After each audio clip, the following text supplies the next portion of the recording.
सब बहुत अच्छे होंगे। मुझे पता है इस समय आप पर बोर्ड एग्जाम्स का प्रेशर बहुत ज़्यादा है और मेरा अब जो वीडियोस रहेंगी उनका मेन मोटिव रहेगा इस प्रेशर को रिड्यूस करना। और इस वीडियो में बेसिकली आपका बहुत कुछ प्रेशर रिड्यूस भी हो जाएगा, क्योंकि आज हम डिस्कस करने वाले हैं बोर्ड एग्जाम का पैटर्न, प्लस हमारा जो मेन फोकस रहेगा वो क्वेश्चन पर रहेगा जो हमारे 1 मार्क क्वेश्चन है। क्योंकि ज़्यादातर बच्चे जिनके मैं इंटरेक्शन में आई उन्होंने कहा मैम बाकी क्वेश्चन तो भी हो जाते हैं आसानी से, लेकिन जो दिक्कत आती है वो आती है हमें 1 मार्क क्वेश्चन में। क्यों कि 1 मार्क क्वेश्चन में क्या है, अगर मैम ठीक हो गया ऑप्शन पूरा नंबर, अगर नहीं हुआ तो बिल्कुल नंबर हमारा चला गया। जबकि 2-3 नंबर वाले जो क्वेश्चन होते हैं अगर उसमें कुछ भी थोड़ा बहुत ठीक लिख आते हैं तो वहाँ हमें मार्क्स मिल जाते हैं। तो बेटा अब ये जो आपकी प्रॉब्लम है बिल्कुल सॉल्व होने वाली है, क्योंकि सैंपल पेपर वाइज में एक एक करके जो ये 1 मार्क क्वेश्चन की आपकी प्रॉब्लम है उसको बिल्कुल मैं उसका सोल्यूशन निकालने वाली हूँ अपनी सारी वीडियोस में। और बीच बीच में बच्चे मुझसे कहते हैं कि मैं आप अपनी वीडियोस क्यों नहीं डालती हूँ, मैं काफ़ी हेल्प करती हैं। तो अब आपको अपने बोर्ड एग्जाम्स में ये वीडियो जो आपके प्रेशर को कम करेंगी, आपको 1 मार्क 2 मार्क सारे तरह के क्वेश्चन का एक सोल्यूशन देंगी, वो कंटिन्यूसली आती रहेंगी, लेकिन उसके लिए आपको मुझे कंटिन्यूसली फॉलो करना पड़ेगा। तो सबसे पहले हम डिस्कस करेंगे एग्जाम का पैटर्न। हमारे एग्जाम का पैटर्न क्या है बेटा कि हमारे सारे क्वेश्चंस क्या हैं, कंपलसरी। आपको सारे क्वेश्चन क्या करने हैं, अटेम्प्ट करने हैं। ठीक, फिर आता है हमारा मेन क्वेश्चन कि हमारा जो क्वेश्चन पेपर है वो कितने सेक्शंस में डिवाइडेड है, 5 सेक्शंस में डिवाइडेड है, जिनमें हमारे टोटल 33 क्वेश्चंस आपको देखने को मिलेंगे। हमारा जो सेक्शन ए है वहां पर हमें 16 क्वेश्चंस मिलेंगे 1 मार्क्स के, जो बेसिकली बच्चे कहते हैं मैम बड़ा परेशान करते हैं। ठीक है, अब नहीं होना पड़ेगा परेशान। हमारा जो सेक्शन बी है उसमें आपको 5 क्वेश्चन मिलेंगे, उसमें हमें 5 क्वेश्चन मिलेंगे बेसिकली 2 मार्क्स के। सेक्शन सी जो है उसमें हमें 3 मार्क्स के 7 क्वेश्चंस मिलने वाले हैं। सेक्शन डी में 2 केस बेस्ड क्वेश्चन है। बेसिकली बेटा ये जो केस बेस्ड क्वेश्चन आते हैं ये आपको काफी अच्छी तरह से मार्क्स दिला देते हैं, क्योंकि ये क्वेश्चन जो है वो आसानी से पैराग्राफ पढ़ के हमें समझ में आ जाते हैं। और लास्ट आता है हमारा सेक्शन सी, जिसमें हमारे पास 5 मार्क्स के 3 क्वेश्चंस हैं। तो बेसिकली हमें यहाँ पर आज जो पढ़ना है वो पढ़ना है हमें अपना सेक्शन ए। और एक चीज और ध्यान रखनी है, हो सकता है कुछ क्वेश्चन आपको ऐसे मिले जहाँ पर आपको चॉइस मिले, तो ये आप जो क्वेश्चन आपको अच्छे से आता हो आप उसको अटेम्प्ट कर सकते हैं। ठीक है, और जहाँ भी आपको दिया गया है कि डायग्राम बनाना है तो भाई डायग्राम तो बनाओ, जब बायो है तो डायग्राम तो साथ चलेंगे ही चलेंगे, तो डायग्राम आपको neat clean and as well as well label diagram आपको बनाना है। चलिए शुरुआत करते हैं राधा रानी का नाम लेकर। और सेक्शन ए हमारा है जिसमें हमारे सारे 1 मार्क क्वेश्चन है, जिसमें हमारा पहला क्वेश्चन जो शुरुआत होती है, the structure in chromatin seen as beads on a string. जैसे धागे में मोती, धागे में क्या हो, मोती हो, ऐसी कौन सी स्ट्रक्चर है हमें दिखती है क्रोमेटिन में, जब हम उसको कहाँ देखते हैं, इलेक्ट्रॉन माइक्रोस्कोप में। तो भैया बड़ा सिंपल सा टॉपिक है जेनेटिक्स का, हेरिडिटी का, that structure is called nucleosome. I hope आपने सबने स्ट्रक्चर पढ़ी होगी, बीड्स ऑन द स्ट्रिंग, जहां पर बीच में हमारे क्या होते हैं, हिस्टोन ऑक्टामर, और ये हमारा क्या होता है, क्रोमेटिन मटेरियल। तो हमारा आंसर करेक्ट क्या आ गया, nucleosomes. Okay, now second question, for which of the following cases population density can be easily determined by not utilising biological entities. मतलब आपको कोई बायोलॉजिकल कॉन्सेप्ट वहां पर नहीं लेना है डेंसिटी डिटरमाइन करने के लिए, ऐसे ही पता चल जाएगा आपको। तो ठीक है भाई, अब आपको देखा कि फिश की डेंसिटी आप क्या निकाल करते हो, पॉन्ड में एक बार नेट में जितनी फिश आती है उसके अकॉर्डिंग करते हो आप डेंसिटी काउंट। यहाँ बैक्टीरिया में एक हमारी पेट्री डिश में कितने बैक्टीरिया हैं उससे आप डेंसिटी काउंट कर रहे हो। ठीक है, यहाँ भरतपुर वेटलैंड्स में कितनी आपको साइबेरियन बर्ड्स मिलती हैं वो आप काउंट कर रहे हो। लेकिन ये भाई बड़ा अजीब है, इसको हम 2-3 चीजों से पता करते हैं। एक तो भाई इसके फुटप्रिंट से पता करते हैं, और दूसरा हम पता करते हैं इसको इसके फीकल मैटर से। ठीक है, आपने कुछ नहीं यूज करा, ये डेंसिटी नहीं पता, आपने सीधे क्या करा, ये देखा कि जहां आपके फुटप्रिंट्स मिल रहे हैं टाइगर के, जहां आपको फीकल मैटर मिल रहा है उसके अकॉर्डिंग आपने पता कर लिया कि भाई यहाँ पर इतने टाइगर्स प्रेजेंट होंगे। तभी तो आपने एक टर्म पढ़ा होगा रिलेटिव डेंसिटी, जहां पर हम एक्चुअल में डेंसिटी पता नहीं कर रहे हैं, अप्रॉक्स में डेंसिटी पता कर रहे हैं। जब हम प्रॉपर डेंसिटी पता करते हैं तो उसके लिए टर्म क्या यूज करते हैं, एब्सोल्यूट डेंसिटी। लेकिन हमने यहाँ क्या पता करा कि फुटप्रिंट्स मिल गए या फीगल मैटर मिल गया, इट मींस यहाँ टाइगर या ये टाइगर आया था, इसलिए हमने उसके नंबर काउंट कर लिए। तो ये जो डेंसिटी हमारी वो क्या है, हमारी रिलेटिव डेंसिटी है। ठीक है, चलिए अब बात करते हैं नेक्स्ट क्वेश्चन पे। Identify the palindromic sequences. भाई बड़ा इंपॉर्टेंट कॉन्सेप्ट है बायोटेक्नोलॉजी से, पैलिंड्रोमिक सीक्वेंसेस हमने पढ़ा है, TATA, सब बोलो मिलके टाटा। क्या मतलब है कि भाई हमारा जो DNA है उस पर अगर हमारा जो नाइट्रोजनस बेस है अगर 5 प्राइम टू 3 प्राइम ये है, तो हमारा जो 3 प्राइम टू 5 प्राइम है वो भी क्या होना चाहिए, सेम होना चाहिए। मतलब when you will study the nitrogenous bases, जब आप नाइट्रोजनस बेसिस को पढ़ो तो आप फॉरवर्ड पढ़ो या बैकवर्ड पढ़ो, वो क्या है, सेम। अब भैया बताइए कौन सा सेगमेंट दिख रहा है मुझे, तो ये दिखाई दे रहा है GGATCC। ये आगे हमारा आगे से पढ़ने पर, पीछे से पढ़ो, GGATCC हो गया हमारा पैलिंड्रोमिक सीक्वेंसेस। चलिए आइडेंटिफाई द इनकरेक्ट पेयर, यहाँ पर मेन फोकस। हम ऐसे क्वेश्चन में बड़ी गलती करते हैं बेटा, हम ये इनकरेक्ट नहीं पढ़ते, वो क्या पूछ रहा है हमसे, इनकरेक्ट। ऐसे क्वेश्चन को बड़ा ध्यान से करिए, हम कभी कभी ये सोच जाते हैं कि हमसे करेक्ट पूछ रहा है, नहीं, वो आपसे इनकरेक्ट पूछ रहा है। ठीक है, इनकरेक्ट बताना है आपको एंजियोस्पर्म में इनमें से कौन सी चीज इनकरेक्ट है। कि भाई हमारा PN क्या होता है, PN सही है भाई, ठीक है। हमारी एंटीबॉडीज क्या होती है, 2N नहीं होती भाई। किसका पार्ट है एंटीबॉडीज, एम्ब्रियोसेक। एम्ब्रियोसेक क्या है हमारा, फीमेल गैमेटोफाइट, और गैमेटोफाइट नेचर में कैसा होता है, हैप्लॉइड। इसीलिए भैया आंसर मिल गया हमें यहीं से, antibodies, not 2N, it is N। तो बेटा हमें क्या पता करना था, इनकरेक्ट। ठीक है, वो करेक्ट नहीं पूछ रहा है आपसे, क्या पूछ रहा है, इनकरेक्ट। चलिए आगे बढ़ते हैं। बायोकेमिकल ऑक्सीजन डिमांड, BOD सब जानते हैं, हमारा किसका टॉपिक है ये, सीवेज ट्रीटमेंट प्लांट। अब वो पूछ रहा है BOD demand, biochemical oxygen demand in a river water has no relation with concentration of oxygen in the water, gives a major of Salmonella,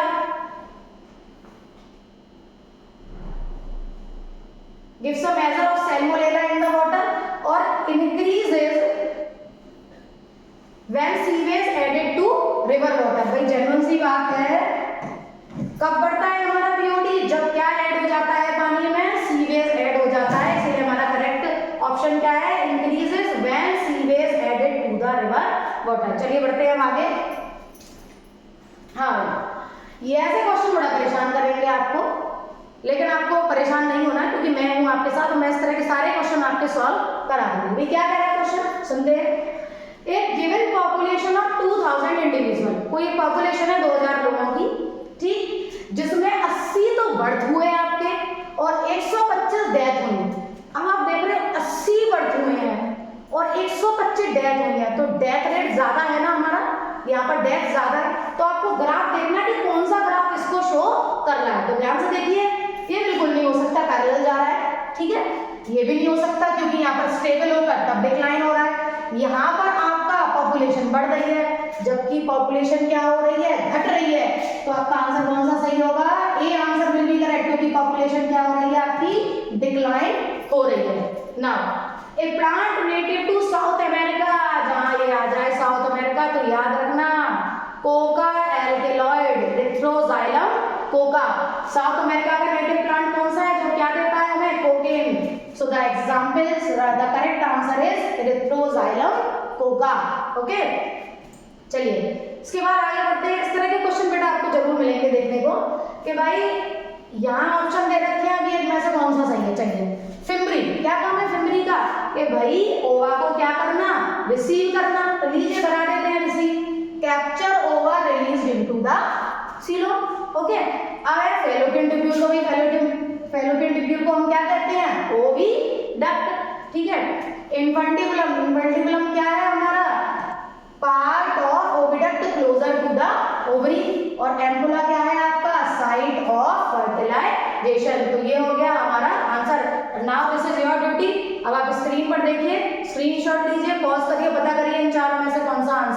ठीक है। अब आते हैं नेक्स्ट क्वेश्चन पे। Replacement of light coloured variety of peppered moth, scientific name याद कर जाना, बिस्टन बैटुलेरिया।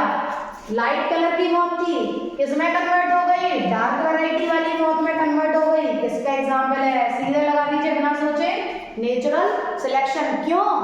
Light colour की मॉथ कहाँ रहती थी? किसके ऊपर? लाइकेन। जब तक पोल्यूशन नहीं था, जब तक वेहिकुलर पोल्यूशन नहीं था, इंडस्ट्रियल पोल्यूशन नहीं था उस एरिया में, तब तक क्या था?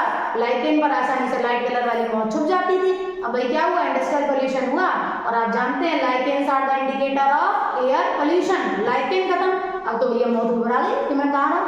हमें मालूम है अगर हमें अपने चेंजिंग एनवायरनमेंट में सर्वाइव करना है तो हमें क्या करना पड़ेगा? वेरिएशन। तो सालों बाद वेरिएशन आई और लाइट कलर की मौत से क्या बनी? डार्क कलर की मौत, जो इंडिकेटर है इस बात का अकॉर्डिंग टू द डार्विन कि नेचर ने किसको सिलेक्ट किया? डार्क कलर की मौत को सिलेक्ट किया। So the answer is natural selection. So come to the next question. The inoculum is added to the fresh milk in order to convert milk into curd. The term inoculum, अरे सीधा language है। Inoculum, जामन। घर में दही जमाते हैं, क्या करते हैं? दूध लिया, दूध में थोड़ा सा दही मिला दिया, उसको क्या कहते हैं? जामन। क्या है यहाँ पर फिर? A starter rich in vitamin B12, ठीक है? A starter rich in protein, a starter containing million of lactic acid bacteria. मतलब सीधी लैंग्वेज में कहें दही, थोड़ा सा हमने दही मिला दिया और हमारा दूध किस में कन्वर्ट हो गया? दही में कन्वर्ट हो गया। चलिए, given figure represents a pyramid of biomass in an ecosystem. सबसे पहले आपको क्वेश्चन को समझना है कि भाई ये जो पिरामिड है भाई, मुझे दिख रहा है इनवर्टेड, उल्टा पिरामिड है। इनवर्टेड पिरामिड है तो भले ही इनवर्टेड हो चाहे सीधा हो, हमें ध्यान रखना है कि बेस पर हम हमेशा क्या होते हैं? प्रोड्यूसर्स, और ऊपर क्या आते हैं? हमारे कंज्यूमर। अब आप देख रहे हैं क्योंकि प्रोड्यूसर का बायोमास कम है और कंज्यूमर का बायोमास क्या है? ज्यादा है। और आप मालूम है कि पिरामिड सीधा कब बनता है? जब नंबर बायोमास या एनर्जी ऊपर जाते जाते क्या हो? घटे। लेकिन यहाँ पर जो बायोमास है वो ऊपर जाते जाते क्या हो रहा है? बढ़ रहा है। इसलिए पिरामिड हमारा कैसा है? ये इन्वर्टेड है। अब देखते हैं इसके ऑप्शंस क्या कह रहे हैं। ऑप्शन कह रहे हैं कि A is the crop which supports. A क्या है? क्रॉप है जो सपोर्ट करे। जनरल सी बात है, प्रोड्यूसर है वो सपोर्ट करेगा बाकी की लाइफ को, ठीक है। And b is the crop, बेटा थोड़ा सा मिस्टेक है, this is not a crop, this is consumer, ठीक है। Consumer which is supported. भाई क्रॉप फोटोसिंथेसिस करेगी तभी तो कंज्यूमर उसको खाएगा, तो हिसाब से ये आंसर आपका क्या है? सही। लेकिन हमारे पास अभी और भी ऑप्शंस हैं। A is the crop which is supported. Crop किससे सपोर्टेड हो रही है? भाई वो तो सपोर्ट करती है, तो ये आंसर तुम्हारा गलत हो गया। A is a phytoplankton, B is zooplankton, बिल्कुल सही है आपका। A is zoo, A तो zoo हो ही नहीं सकता क्योंकि शुरुआत किससे होती है? हमारी प्रोड्यूसर से होती है। तो हमारा आंसर कौन सा करेक्ट हो गया भाई? 1 and 3। चलिए आगे बढ़ते हैं। During insertional inactivation, the presence of chromosemic substrate gives blue color colonies if the plasmid in the bacteria does not have any insert. The blue color is produced by the enzyme. Biotechnology फिर से आ गई। आपने recombinants को non recombinant से separate करने के लिए एक बड़े सुंदर से एंजाइम की हेल्प ली थी कि भैया तू आ जा, ठीक है। अगर ब्लू कलर देगा तो हम समझ जाएंगे वो कौन है? नॉन रिकॉम्बिनेंट है। और अगर ऐसे ही छोड़ देगा तो हम समझ जाएंगे वो कौन है? रिकॉम्बिनेंट। तो वो एंजाइम कौन है हमारा? Beta galactosidase. अच्छे से पढ़ के जाना बायोटेक्नोलॉजी। अगर किसी टॉपिक में दिक्कत आए तो मुझे कमेंट करना, बताना मैम ये टॉपिक टिपिकल लगता है, मैं इस पर वीडियो बनाऊंगी और अपलोड करूंगी। नेक्स्ट आते हैं भाई, ये क्वेश्चन सबसे ज्यादा प्रॉब्लम क्रिएट करते हैं, जो समझ में नहीं आता है। ABCD चारों एक जैसे लगते हैं, लेकिन मेन जो दिक्कत आती है वो क्या लगती है हमें? A और B में, कि भाई A भी दोनों करेक्ट है, लेकिन एक्चुअल में बताइए कि रीजन करेक्ट एक्सप्लेनेशन है या नहीं है। तो सुनिए, the plant biomass which serve as the food for herbivores and decomposer is said to be result from the net primary productivity। General सी बात है, प्लांट की रेस्पिरेशन करने के बाद जो प्रोडक्टिविटी बचती है उसको क्या कहते हैं? NPP, net primary productivity. तो बिल्कुल सही बात है, उसी से किसको फूड मिल रहा है? वो फूड है हेर्बिवोर्स के लिए, वो फूड है डिकम्पोजर्स के लिए। बिल्कुल सही, मतलब ये हमारा करेक्ट असर्शन, हमारा करेक्ट हो गया। Reason GPP gross primary productivity is the rate of total production of organic matter during photosynthesis. ये भी करेक्ट है, लेकिन ये इसको एक्सप्लेन नहीं कर रहा है, इसलिए ऑप्शन होगा हमारा both A and R true and R is not the correct explanation of A. Okay, now next assertion in a monohybrid cross, ठीक है, मेंडल का जो क्रॉस थे, law of dominancy, law of segregation, दोनों क्या है हमारे मोनोहाइब्रिड क्रॉस। जो मोनोहाइब्रिड क्रॉस है उसमें F1 जनरेशन डोमिनेंट कैरेक्टर को इंडिकेट करते हैं, बिल्कुल सही। आपको बता दें क्या बनता है हमारा F1 जनरेशन में हाइब्रिड टॉल, भाई डोमिनेंट कैरेक्टर इंडिकेट कर रहा है। Dominancy occurs only in heterozygous state, अरे पागल समझ रखा है क्या? डोमिनेंटी किस बात का अगर हेटेरोजाइगस में है, केवल डोमिनेंसी का मतलब है वो अपने आप को होमोजाइगस में भी इंडिकेट करे और हेटेरोजाइगस में भी इंडिकेट करे। मतलब क्या है कि भाई असर्शन हमारा करेक्ट हो गया, लेकिन रीजन क्या है हमारा गलत। So the option is C, A is true, R is false. Now many endemic species are seen to flourish in secured forest. ये हमारा एग्जांपल आता है बेटा इन सीटू कंजर्वेशन से, बिल्कुल सही है। बहुत सारी एंडेमिक स्पीशीज कहाँ हमें ग्रो करती हुई मिलती है, कहाँ फ्लरिश करती हुई मिलती है, सेक्योर्ड फॉरेस्ट में।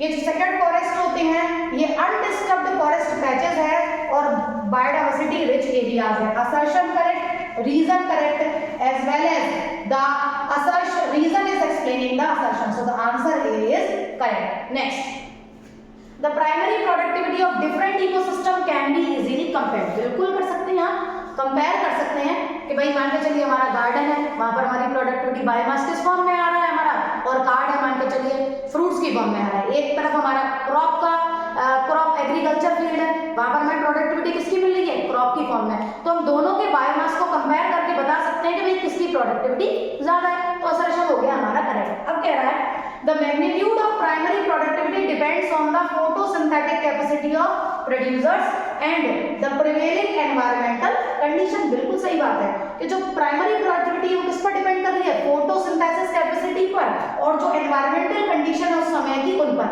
लेकिन ये इसको एक्सप्लेन नहीं कर रहा है, इसलिए ऑप्शन होगा हमारा B. It means assertion reason both are true but reason is not explaining the assertion. I hope काफी हेल्प मिली होगी आपको इस वीडियो को देखकर। आप पॉज कर करके स्क्रीनशॉट ले सकते हैं, आंसर्स को समझ सकते हैं, ठीक है। आपको मेन है वीडियो आपको पूरी देखनी है ताकि एक्सप्लेनेशन, देखिए टिक लगाकर बताना बड़ा आसान होता है, लेकिन हमें इस तरह के क्वेश्चंस करने के लिए एक्सप्लेनेशन का मालूम होना जरूरी है। अब जो बच्चे चाहते हैं कि मैम हमें section B C D E भी समझाइए, तो आपको कमेंट करना पड़ेगा उसके लिए और कमेंट में लिखना पड़ेगा।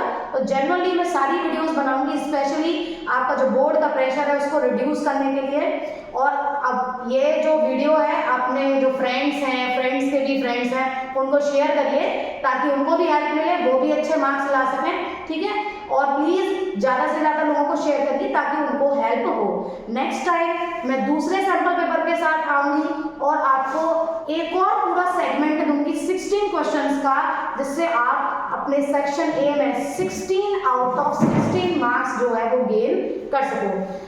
My all the wishes to you that you will get good marks. Thank you all of you. Bye.